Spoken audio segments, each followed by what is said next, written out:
નમસ્કાર દર્શક મિત્રો, મંતવ્ય ન્યૂઝ સાથે હું છું શિવાંગીની. સ્વાગત છે આપનું મંતવ્ય ન્યૂઝમાં. દર્શક મિત્રો, સૌથી પહેલા મંતવ્ય ન્યૂઝના તમામ દર્શક મિત્રોને આજની રથયાત્રાની શુભકામનાઓ. આપણી સાથે સ્ટુડિયોમાં કિશન મહારાજ પણ ઉપસ્થિત છે. કિશન મહારાજ, સ્વાગત છે આપનું મંતવ્ય ન્યૂઝમાં. કિશન મહારાજ, જે રીતે આજે 145મી રથયાત્રા યોજાઈ છે અમદાવાદમાં અને સાથે જગન્નાથપુરીમાં પણ, એટલે જગન્નાથપુરીનું એક વિશેષ મહત્વ રહેલું છે કે સૌથી વર્ષોથી ત્યાં પહેલા ઉજવાતી હતી રથયાત્રા, ત્યારબાદ અમદાવાદમાં ઉજવાતી થઈ, એટલે જગન્નાથપુરીનું કેવી રીતનું વિશેષ મહત્વ રહેલું છે? ચલો વાત કરવામાં આવે તો કે ભાઈ ઈસવીસન 1875માં અમદાવાદમાં કહેવાય છે જગન્નાથ યાત્રાની શરૂઆત થઈ છે. પણ આ 500 વર્ષથી કહેવાય છે કે ભાઈ ભગવાન જગન્નાથમાં કહેવાય છે કે ભાઈ પુરીમાં કહેવાય છે કે સૌથી સરસ ભવ્ય રથયાત્રા ઉજવાય છે.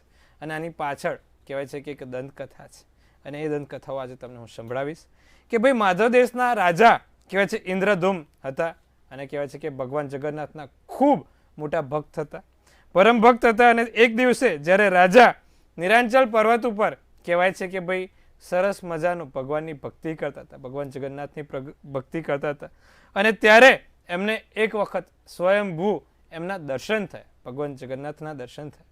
અને ત્યારે કહેવાય છે કે ભાઈ એમને થયું કે આ ભગવાન જગન્નાથને કહેવાય છે કે હું થઈ શકે તો કહેવાય છે કે મારા ત્યાં બિરાજમાન કરું, મારા ત્યાં હું એમને બિરાજમાન કરું. અને કહેવાય છે કે ભાઈ ત્યારે જ એક આકાશવાણી થઈ અને કીધું કે ભાઈ શીઘ્ર ભગવાન જગન્નાથજીને રૂપ ધરતી પર પ્રગટ થશે. આ ધરતી પર ભગવાન જગન્નાથજી સ્વયં પ્રગટ થશે.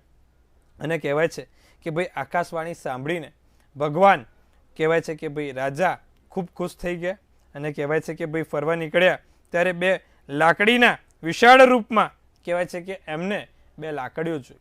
કહેવાય છે કે ભાઈ ભગવાને તો કહેવાય છે કે એમને સંદેશો આપી દીધો કે હું આ ધરતી પર આવી રહ્યો છું, આ ધરતી પર સ્વરૂપ લઈને હું ત્યાં પ્રગટ થવાનો છું.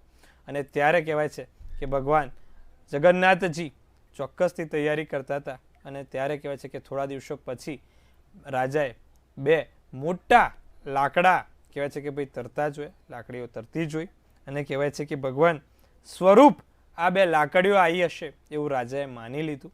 અને આ રાજાએ માનીને પછી કહેવાય છે કે ભાઈ એ ભગવાનને કહેવાય છે કે મૂર્તિ બનાવવા કહેવાય છે કે ભગવાન વિશ્વકર્મા પાસે ગયા અને કહેવાય છે કે ભાઈ વિશ્વકર્મા ભગવાનને રજૂઆત કરી કે મને આવી રીતે આકાશવાણી થઈ હતી અને આકાશવાણીમાં ભગવાન જગન્નાથજીએ સ્વયં મને કીધું હતું કે હું આ પૃથ્વી પર તમારી પૃથ્વી પ્રતિમા બનાવીને બિરાજમાન થઈશ. ભગવાન વિશ્વકર્માએ એમની વાત માની લીધી. એમની વિશ્વકર્માએ એમની વાત માનીને કીધું કે હું પ્રતિમા તો બનાવી દઈશ, પણ કહેવાય છે કે મારી એક શરત છે કે જ્યાં સુધી આ પ્રતિમા પૂર્ણ ના થાય ત્યાં સુધી તમારે એક મહેલમાં જ રહેવાનું છે, એક ઓરડીમાં રહેવાનું છે. તમારે આ પ્રતિમા જોવા આવવાનું નથી, તમારે આ પ્રતિમા કેવી બને છે, શું બને છે એ જોવા આવવાનું નથી. અને કહેવાય છે કે ભાઈ ત્યારે રાજા ઇન્દ્રધૂમે આ વાત સ્વીકારી કે હું એ પ્રતિમા જોવા નહીં આવું, એ પ્રતિમા કેવી બનશે, શું બનશે એનું પણ નિરાકરણ નહીં કરું. અને ત્યારે ભગવાન વિશ્વકર્માએ આ વાત સ્વીકારીને કહેવાય છે કે આગળ કહેવાય છે કે એમને એમની મૂર્તિ બનાવવાની શરૂઆત કરી. અને આ મૂર્તિ બનાવવાની જ્યારે શરૂઆત કરી કહેવાય છે ત્યારે થોડા દિવસો વીત્યા. પછી એ થોડા દિવસો કહેવાય છે ઘણા દિવસોમાં વીતી ગયા. અને ત્યારે રાજા ઇન્દ્રધૂમે કહેવાય છે કે ભાઈ એ મૂર્તિ કેવી હશે, મૂર્તિ કેમની બની હશે, કહેવાય છે કે એના મનમાં સતત વિચારો આવ્યા કરતા હતા. અને કહેવાય છે કે આનું કહેવાય છે કે ભાઈ સતત વિચારો હોવાથી એમનું મન આકુળ વ્યાકુળ થઈ ગયું. મન ઉપર સતત પ્રયાસો કહેવાય છે કે ભાઈ નિરંતર કહેવાય છે કે ભાઈ રાખવા હોવા છતાં પણ એ રાખી ના શક્યા, મગજ ઉપર કાબુ ના રાખી શક્યા. અને તરત એ વિશ્વકર્મા ભગવાન પાસે ગયા અને કહેવાય છે કે દરવાજો નહોતો ખોલવાનો, ઓરડી નથી ખોલવાની, એ દરવાજોને ઓરડી એમને ખોલી કાઢી. અને ત્યારે ભગવાન વિશ્વકર્મા કહેવાય છે કે એમની પર કૃપાયમાન થયા. એમને કીધું કે મેં તને જે શરત મૂકી હતી તમે એમનું ઉલ્લંઘન કર્યું છે, તેથી હું આ જગન્નાથજીની મૂર્તિ જે અધૂરી છે એ અધૂરી જ મૂકીને હું જતો રહું છું, ચાલ્યો જાઉં છું. ને ત્યારે એ અદ્રશ્યમાન થઈ ગયા. પણ કહેવાય છે ભગવાન જગન્નાથની કહેવાય છે કે ભાઈ પરમ કૃપાળુ પરમ ભક્ત હતા. ઋષિએ રાજાએ બંનેના આશીર્વાદથી ભગવાન જગન્નાથના કહેવાય છે કે એમને એક આકાશવાણી ફરી થઈ.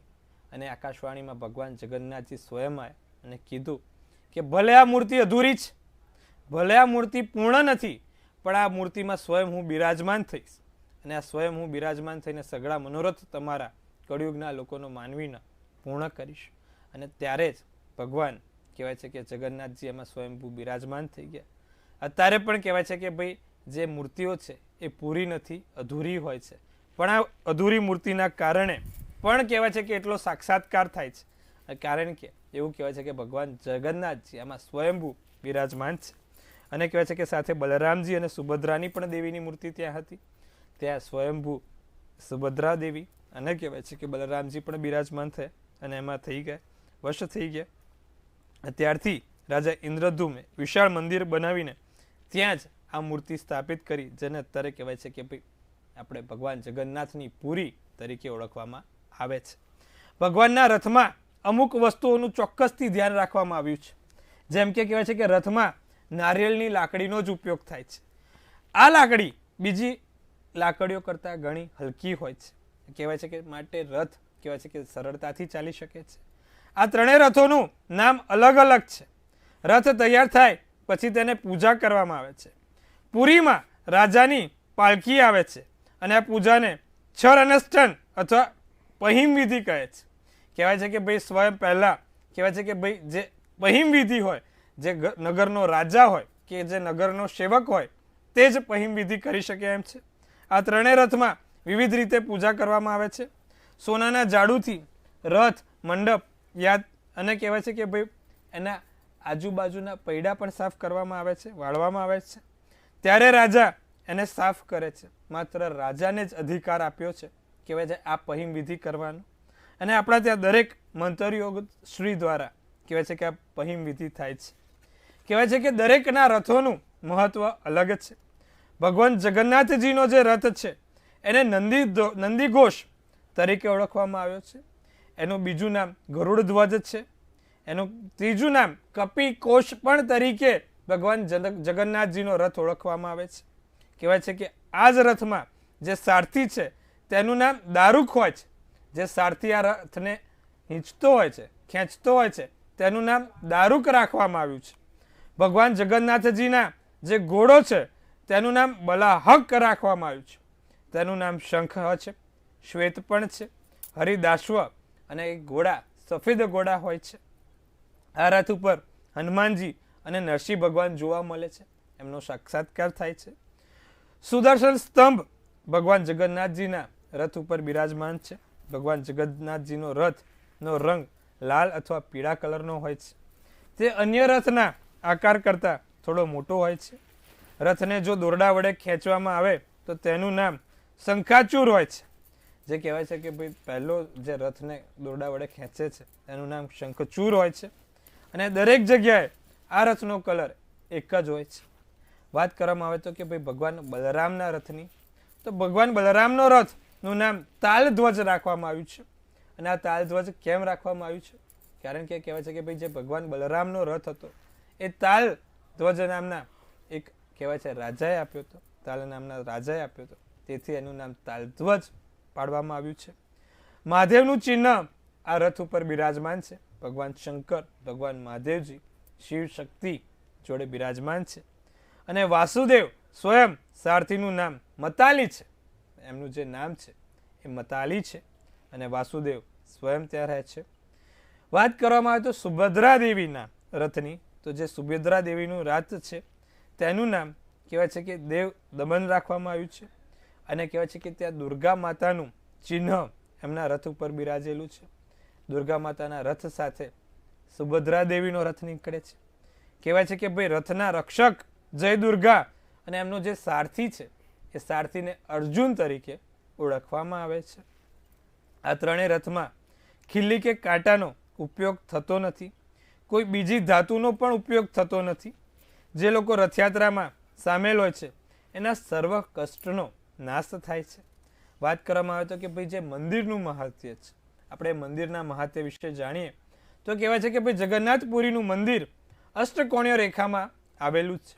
જે કહેવાય છે પુરીમાં છે એની વાત થાય છે. જે અષ્ટધાતુથી બનવામાં આવેલું છે. ત્યાં ભગવાન શ્રી હરિનું સુદર્શન ચક્ર અને કલ્પવૃક્ષ બિરાજમાન છે. ભગવાન જગન્નાથની પુરીમાં સુદર્શન ચક્ર અને કલ્પવૃક્ષ જે ભાગ્યે જ જોવા મળે છે, જે ભાગ્યે જ આપણને કહેવાય છે કે ભાઈ નસીબમાં હોય તો એનો દર્શન થાય છે. એવા કહેવાય છે કે ભાઈ ખૂબ સરસ મજાના કલ્પવૃક્ષના અને ખૂબ સરસ મજાના સુદર્શન ચક્રના દર્શન તમને ત્યાં થાય છે. આ સુદર્શન ચક્રની ખાસ વાત એ છે કે આ પુરીના ધામમાંથી ગમે તે શિખર પરથી દર્શન કરો તો એ ચક્ર તમારી સામે જ હોય છે. એને એવી રીતે દર્શન થાય કે તમે કોઈ પણ દિશામાં કોઈ પણ ખૂણામાં ઊભા છો પણ સુદર્શન ચક્ર તમને સાથે જ દેખાશે. કોઈ પણ દિશામાંથી આ ચક્રનું દર્શન કરીએ તો ચક્ર આખું અને કહેવાય છે કે તમારી સામે ઊભું હોય એવું દેખાય. ક્યાંય કહેવાય છે કે ભાઈ અધૂરું નહીં દેખાય. તમે ભગવાન જગન્નાથના કોઈ પણ દર્શન કરવા જાઓ તો આખું હશે અને કહેવાય છે કે ભાઈ ચોખ્ખું દેખાશે.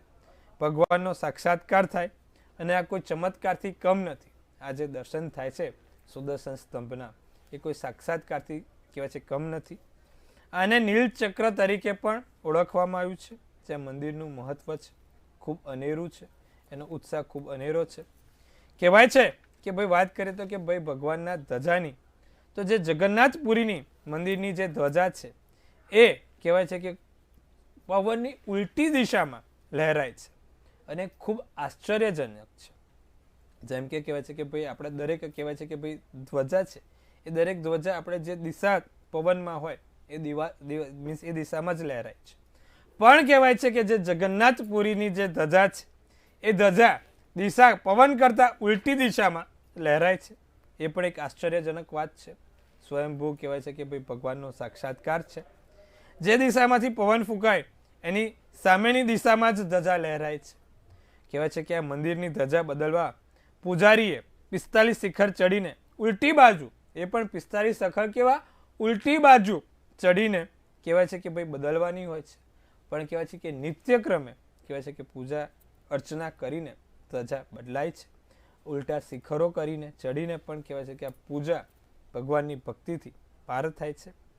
જગન્નાથપુરીનું જે શિખર છે તેનો પડછાયો ક્યાંય પણ દેખાતો નથી. દરેક કહેવાય છે કે આપણે ભગવાનના શિખરો હોય ભગવાનની કહેવાય છે કે ભાઈ જે મૂર્તિ હોય કે પ્રતિમા હોય કે જે મંદિર હોય તેનું કહેવાય છે પડછાયો ક્યાંક ને ક્યાંક તો દેખાતો જ હોય છે. પણ કહેવાય છે કે જે ભગવાન જગન્નાથજીનું પુરીનું કહેવાય છે મંદિર છે એ કહેવાય છે કે વિજ્ઞાન માટે પણ એક ચુનૌતી ઊભું થયું છે. એ વિજ્ઞાનને પણ એક ચુનૌતી ઊભી આપે છે કે જેનો પડછાયો જ ક્યાંય નથી દેખાતો. ના ઉત્તર બાજુ ના દક્ષિણ બાજુ કોઈ જગ્યાએ એનો પડછાયો નથી. કોઈ દિશામાં એનો પડછાયો નથી. સ્વયંભૂ મંદિર ઊભું થયેલું છે. કહેવાય છે આ વિજ્ઞાનને પણ એક ચુનૌતી આપેલી છે. આ મંદિરના શિખર ઉપર કહેવાય છે કોઈ પક્ષી પણ ઉડતા નથી. આમ તો જોવા જઈએ તો કહેવાય છે કે દરેક મંદિર ઉપર કાં તો પશુ પક્ષી ઉડતા હોય કહેવાય છે પંખીઓ બેઠેલા હોય કાં તો કહેવાય છે કે એ બાજુથી ઉડતા હોય છે. પણ કહેવાય છે કે ભાઈ ભગવાન જગન્નાથજીનું કહેવાય છે કે ભાઈ એટલો મહિમા છે કે ત્યાં ઉપર કોઈ પક્ષી પણ કહેવાય છે કે ભાઈ ઉડતું નથી અને સાથે સાથે કોઈ પક્ષી બેસતું પણ નથી. આ ખૂબ અનેરો મહિમા છે. અને કહેવાય છે કે આવા રહસ્યમય કહેવાય છે કે ભાઈ કારણના કારણે જ ભગવાન જગન્નાથજીનું મંદિર એકદમ રસપ્રદ બન્યું છે. ચારધામમાં કહેવાય છે કે ભાઈ એનું આસ્થાનું પ્રતીક ગણવામાં આવ્યું છે.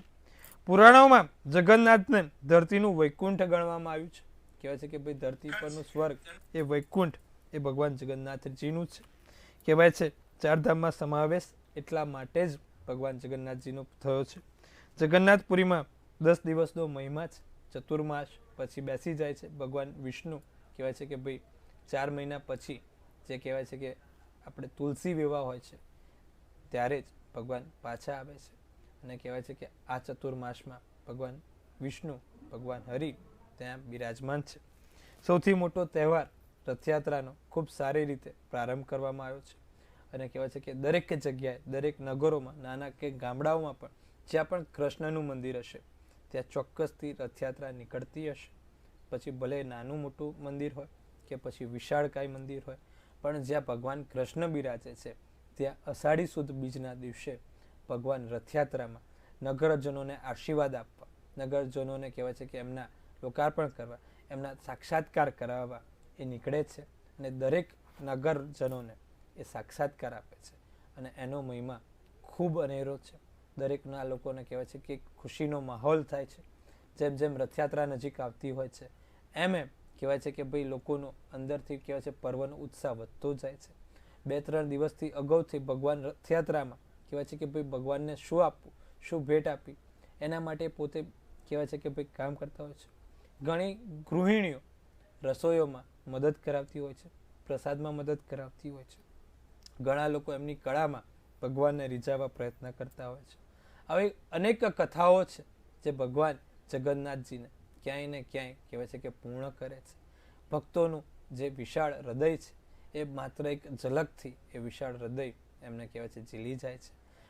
કેટલાય દેશ વિદેશથી, કેટલાય રાતોથી ચાલતા ચાલતા ભગવાન જગન્નાથજીના મંદિરે જાય છે. જે થાક લાગ્યો છે એ થાક માત્ર એક ઝલક જોઈને ભગવાન જગન્નાથજીનો કહેવાય છે કે ઉતરી જાય છે. અને આ માત્ર એક સાક્ષાત્કારથી જ થઈ શકે એમ છે. ભગવાન જગન્નાથજીનું સાક્ષાત્કાર ખૂબ મોટો છે અને મહિમા પણ ખૂબ સારો જોવાઈ રહ્યો છે. જી બેન. બિલકુલ કિશન મહારાજ, જે રીતે અત્યારે આપણે અલગ અલગ આજના દિવસની આપણે વાત કરી રહ્યા છીએ, એટલે આજે અષાઢી બીજના દિવસે જે રથયાત્રા નીકળે છે એટલે વિશેષ આજનો દિવસ છે જ. જી બેન. પરંતુ આ દિવસનું વધારે મહત્વ શું રહેલું છે? ખૂબ સરસ પ્રશ્ન પૂછ્યો છે કે ભાઈ અષાઢી સુદ બીજના જ દિવસે કે બરોબર છે. મેં અગાઉ પણ જણાવ્યું કે ભાઈ આજે જે સૂર્ય છે એ દક્ષિણયાર તરફ પ્રયાણ કરશે. કહેવાય છે કે ભાઈ આપણી 4 ઉત્તરાયણો છે, એક ઉત્તરાયણ પછી એક પૂર્વ અને એક દક્ષિણ અને એક પશ્ચિમ. એવી રીતે કહેવાય છે કે આજે દક્ષિણયાર તરફ સૂર્ય બિરાજમાન થશે. કહેવાય છે કે આજે નક્ષત્ર કહેવાય છે કે મોટા ભાગે જ્યારે અષાઢી સુદ બીજ હોય ત્યારે પુષ્ય નક્ષત્ર હોય છે. અને આ પુષ્ય નક્ષત્ર ભગવાનનું પ્રતીક ગણવામાં આવે છે. પુષ્ય નક્ષત્રના દિવસે ભગવાનની ભક્તિ, ભગવાનનો સાક્ષાત્કાર થાય છે. માટે જ એને સૌથી સારું નક્ષત્ર ગણવામાં આવ્યું છે. આપણા જે 27 નક્ષત્રોમાં છે એમાંથી સૌથી સારું નક્ષત્ર કહેવાય છે કે ભાઈ આ ભગવાન જગન્નાથજી માટે પુષ્ય નક્ષત્ર ગણવામાં આવ્યું છે. કોઈ પણ નવા કાર્યોની શરૂઆત કરવી હોય, નવા કામની કોઈ ભેટ આપવી હોય, નવા કામથી શરૂઆત કરવી હોય તો આ દિવસે કરો તો ચોક્કસથી તમને લાભ થાય છે. જે આ દિવસનો મહિમા છે એ કહેવાય છે કે ભાઈ ભગવાનનો પ્રસાદ લેવાનો અનેરો મહિમા છે. લોકો કેટલાય કિલોમીટર અંતર કાપીને આ ભગવાનનો પ્રસાદ લેવા સ્વયં ત્યાં પહોંચે છે. ભીડ હોય છે, ગીર્દી હોય છે, છતાં પણ ભગવાનની એક ઝલક મેળવવા માટે દરેક દુઃખો કહેવાય છે કે ભાઈ આધિ વ્યાધિ ઉપાડીને પણ એ ઝલક મેળવવા આવે છે. અને જ્યારે પણ એ ઝલક જોવે છે ત્યારે દરેક આધિ વ્યાધિઓ દૂર થાય છે. સૌથી વધારે ખાસ મહિમા કહેવાય છે કે ભાઈ ભગવાનના રથને ખેંચવાનો છે. જે પણ વ્યક્તિઓ ભગવાનના રથને ખેંચે છે, ભગવાનના રથને ખેંચવામાં મદદ કરે છે, એ દરેકને મોક્ષની પ્રાપ્તિ થાય છે. એ દરેક લોકોને ભગવાને કહેવાય છે કે એમનું જીવનનું રથ ખેંચે છે. કોઈ સંકટ, કોઈ વિપરીત પરિસ્થિતિ એમના પર આવવા નથી દેતા. જેવી રીતે ભગવાનનો રથ ખેંચ્યો છે, જેવી રીતે ભગવાનનું દોરડું આપ્યું છે, એવી જ રીતે ભક્તો એમના જીવનનું દોરડું એમને આપે છે અને કહે છે કે હે કૃષ્ણ, હું તારો છું ને તું મારો છે. તું મને જ્યાં લઈ જઈશ, જેવી રીતે લઈ જઈશ, એવી રીતે હું તારા રથની સાથે જોડાવા તૈયાર છું. મારા જીવનનો રથ તને અર્પિત કરું છું. તું જ્યાં પણ જઈશ ત્યાં મને લઈ જઈશ અને તારા ચરણ કમળમાં જ મારું કહેવાય છે કે ભાઈ શ્વાસ છે. તારા ચરણ કમળમાં જ મારું સ્થાન છે. અને આવા ભક્તોના કારણે જ આપણી રથયાત્રા ખૂબ અનેરી થઈ છે. કહેવાય છે કે ભાઈ જે ભગવાન જગન્નાથની યાત્રા 10 દિવસની થાય છે અને પછીની જે રથયાત્રા છે એ અમદાવાદની રથયાત્રા છે. અમદાવાદની રથની યાત્રાનું મહાત્મ્ય માત્ર ને માત્ર આપણા નગરજનો છે. આપણા નગરજનોનો પ્રેમ, આપણા નગરજનોનો આનંદ, આપણા નગરજનોનો ઉલ્લાસ એટલો બધો છે કે ભાઈ ગુજરાતને કહેવાય છે કે ભાઈ બીજા સ્થાન ઉપર મૂકેલું છે. નગરજનો કહેવાય છે કે જ્યારે રથયાત્રા નીકળતી હોય છે ત્યારે ભાવ વિભોર થઈને દરેક જણ, ભલે પછી કહેવાય છે કે અપંગ હોય, કહેવાય છે કે ગયડા હોય કે પછી નાનું બાળક હોય, એક વાર ભગવાનનો પ્રસાદ લેવાનું અચૂકથી ભૂલતા નથી. ગમે ત્યાં હોય, ગમે તે જગ્યા હોય, ભગવાનના દર્શન કરવા જાય છે, આરતીના દર્શન કરે છે અને આરતીનું દર્શન કરીને ખૂબ સાક્ષાત્કાર પામે છે. જી બેન. બિલકુલ કિશન મહારાજ, આજે 145મી રથયાત્રા છે. ભગવાન નગરચર્યાએ નીકળી ચૂક્યા છે. 3 રથ અને સાથે જ 101 જેટલા સુશોભિત કરેલા ટ્રકો છે, ભજન મંડળીઓ છે, અખાડા છે, સાથે જ નૃત્ય પણ રજૂ કરવામાં આવી રહ્યા છે. ગરબા છે, આદિવાસી નૃત્ય છે, આ તમામ રજૂ કરવામાં આવ્યા છે. અને ભગવાન ધીરે ધીરે પોતાના મામાના ઘર તરફ આગળ વધી રહ્યા છે.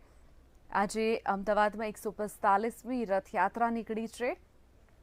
ભગવાન જગન્નાથજી પોતાના ભાઈ બલભદ્રજી અને બહેન સુભદ્રાજીની સાથે નગરચર્યાએ નીકળ્યા છે. નગરનો નાથ આજે નગરચર્યાએ નીકળ્યા હોય ને ભક્તોમાં અનેરો ઉત્સાહ ના જોવા મળે તેવું બને જ નહીં. મોટી સંખ્યામાં ભક્તોનું ઘોડાપૂર પણ ઉમટ્યું છે. કિશન મહારાજ, સાથે સાથે એક એવું પણ લોકો માનતા હોય છે, એવી પણ એક માનતા છે કે ભક્તો તો બારે માસ જે રીતે ભગવાનના દર્શન કરવા માટે મંદિરે આવતા હોય છે, પરંતુ માત્ર આ એક દિવસ એવો છે કે ભગવાન સામેથી નગરચર્યાએ નીકળી અને પોતાના જે ભક્તો છે, જેઓ મંદિર સુધી નથી આવી શકતા, જેઓ વૃદ્ધો છે, અપંગ છે, કે આવા તમામ પોતાના જે ભક્તો જે તેમના મંદિરે નથી આવી શકતા, તેઓને દર્શન આપવા માટે સામે ચાલીને તેઓ આ નગરચર્યાએ નીકળતા હોય છે. જી બેન, કહેવાય છે કે એનું મહાત્મ્ય મેં કીધું એ પ્રમાણે કે જ્યારે ભગવાન કૃષ્ણ કહેવાય છે કે ભાઈ રોહિણી માતા એમના રાધાની રાસલીલા રચાવતા હતા અને એ પ્રસંગ કહેવાય છે કે ભાઈ સાંભળતા હતા, ત્યારે એમના હૃદયમાંથી કહેવાય છે કે અશ્રુઓની ધારા વહેતી શરૂ થઈ ગઈ.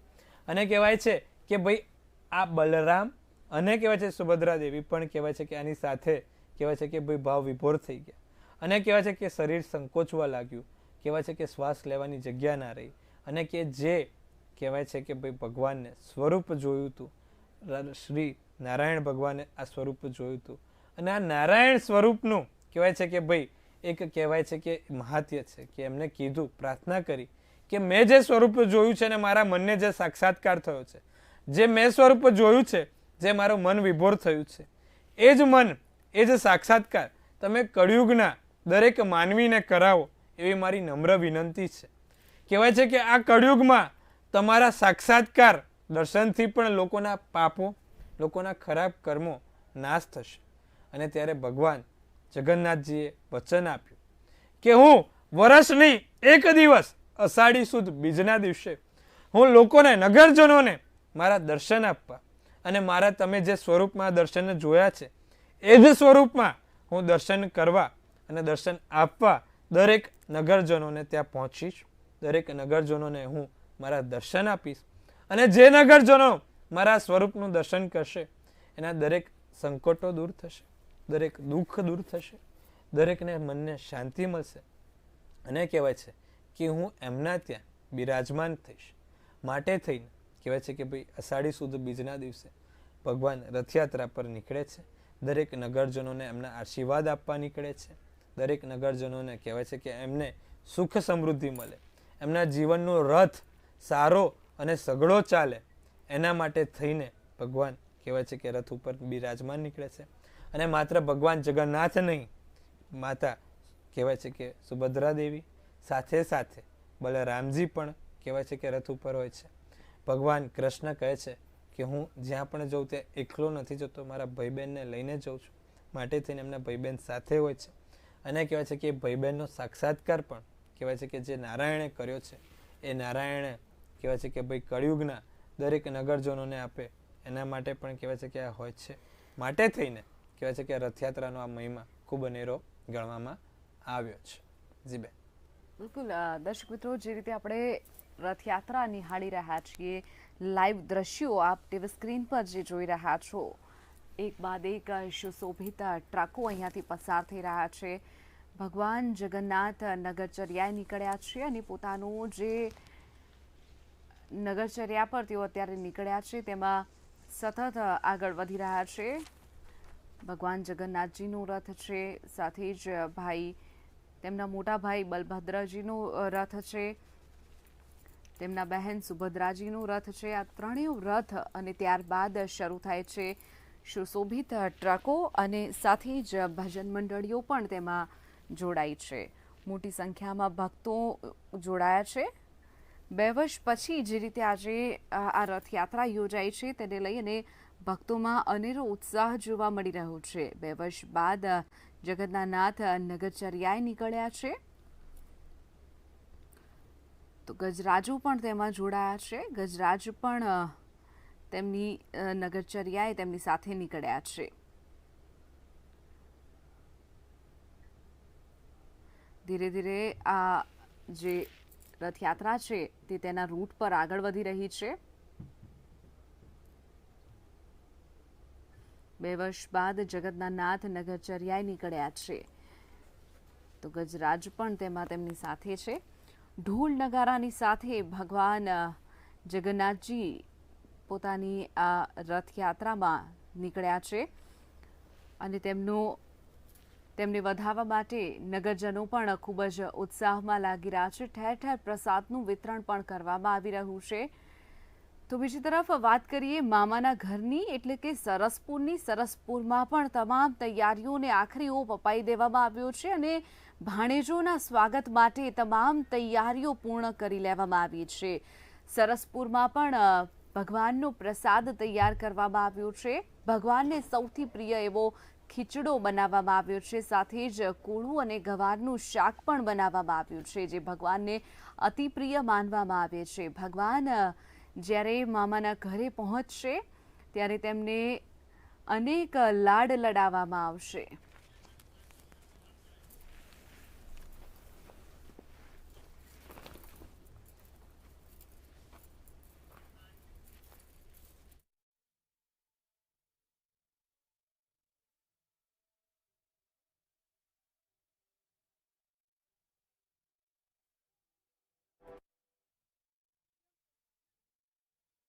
છો આપના ઘરે બેઠા દૂરદર્શનના માધ્યમથી આપ આ દર્શન કરી રહ્યા છો. આપણે સૌ આ પળને માણી અને ધન્યતા અનુભવ. તો જગતના નાથ જગન્નાથ અત્યારે નગરચર્યાએ નીકળી ગયા છે. પોતાના ભાઈ બહેન સાથે તેઓ નગરચર્યાએ નીકળ્યા છે. મામાના ઘરે પહોંચશે, જ્યાં તેમનું ભવ્ય સ્વાગત કરવામાં આવશે. મોટી સંખ્યામાં સૌ ગુજરાતી વાસીઓને ખૂબ ખૂબ શુભેચ્છાઓ. ભગવાન જગન્નાથના ચરણોમાં પ્રાર્થના કરીએ કે સૌ ગુજરાતીઓની સુખ, શાંતિ અને સમૃદ્ધિ વધે, એવી ભગવાન જગન્નાથના ચરણોમાં પ્રાર્થના. અને આજે કચ્છીઓના નવું વર્ષ છે, તો કચ્છી વાસીઓ, કચ્છી ભાઈ બહેનોને પણ નવા વર્ષની ખૂબ ખૂબ શુભેચ્છાઓ. Thank you.